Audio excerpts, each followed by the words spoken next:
I guess I'll get us going then. So for my complete 180, I want to talk about the movie landscape, specifically Marvel movies. I know they haven't really been in the news for a while because Phase 4 has just been a constant kick to the groin for a lot of superhero movie fans.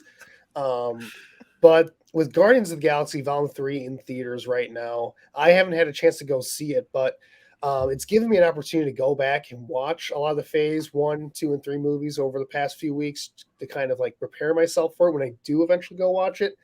And it got me thinking about ranking these movies for my best movies in the Marvel Cinematic Universe and the worst movies because yes, there are some bad movies, especially recently. They've been they've been really bad recently. So I'll start with the positives here, and I'll rank my best 5 movies in the Marvel Cinematic Universe. Some honorable mentions: Captain America: Winter Soldier. I really like that movie. Thor Ragnarok. It's the only good Thor movie. I'm just being real with y'all here. The other ones suck.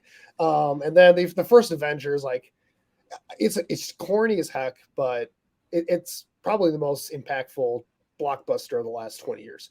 So Okay, wait, time out. Did you say the first Avengers or the first Avenger, like the Captain America? The first Avengers movie. Okay, so the original Avengers movie, not Captain America. Yeah, we're on the same page. Cool. So number 5 is going to be Spider-Man: Homecoming. The first Spider-Man movie in the MCU with Tom Holland.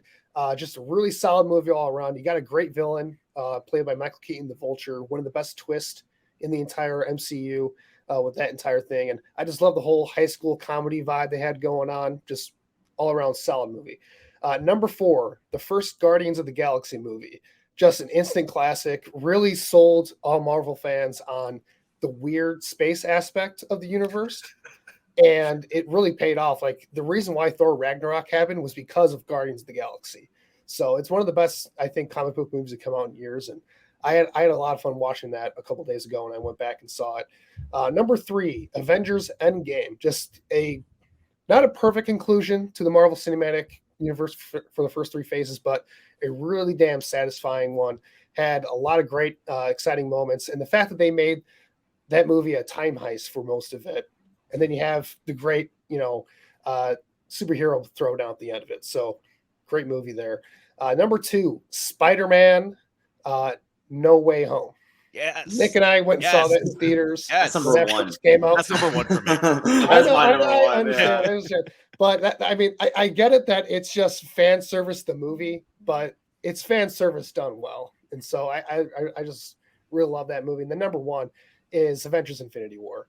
I mean, the fact that it just broke the Marvel formula by the villain actually winning, and spoiler alert, the villain wins for those who haven't seen it.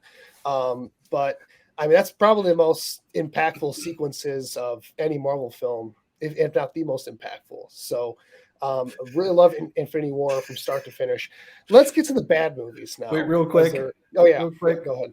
Mr. Stark, I don't feel so good. Oh, no. Don't make fun of that. That made me cry in the theater, dude. That still makes me cry. I watch that every time I watch that movie. I cry at that scene. Yep, absolutely. But speaking of crying, let's cry the bad movies here. Great segue. I love it. Honorable mentions for the worst movies in the MCU. Pretty much all the Thor movies, besides the one I'm going to talk about here. And let's just get right into it. Number 5, Thor: The Dark World. I mean, we all know that this is one of the worst MCU movies. Like, it was memed on the day it came out that this was just mediocrity, the movie. Just nothing interesting about this. Like, who is the villain in that movie? I don't even remember at this point. It's really bad. Number 4, Captain Marvel. There's just nothing like memorable about the movie. It's so not memorable. I forgot it even existed, right. To be honest. The only reason it did as well as it did is because it came right in between both of the last 2 Avengers movies. That's the only reason it was successful from a money standpoint. And it ruined Samuel L. Jackson's Nick Fury with just the most ridiculous. Shut up, Nick. Nick just posted something in the chat that I will not repeat here. I said he hates women. Completely he does not, untrue. For the record. For the record, that is completely untrue.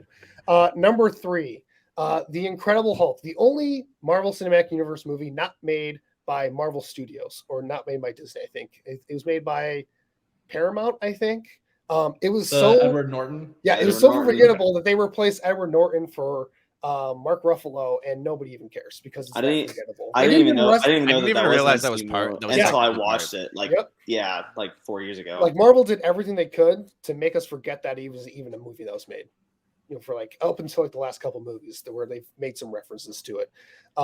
Number 2, Black Widow. This is the first movie of Phase 4. Just wrong movie, wrong time, and it was a bad movie on top of it. I saw it in theaters and it was just cringe the entire time. You tell me you don't like Florence Pugh's Russian accent. The only reason I will watch that movie is because of Florence Pugh, I will say. Number 1 for me though, Eternals. You talk about a bore fest. I didn't watch that one. Oh my god, it is. Don't watch it. Like, I'm saving you 2.5 hours, dude. Don't watch it. Thank you. And they haven't referenced anything else from that movie in the rest of the MCU. And so clearly Marvel is trying to get everyone else to forget about it at this point. It's just, it put me to sleep. And I rarely fall asleep during these movies. It put me to sleep. It was bad. So those are my best and worst MCU movies.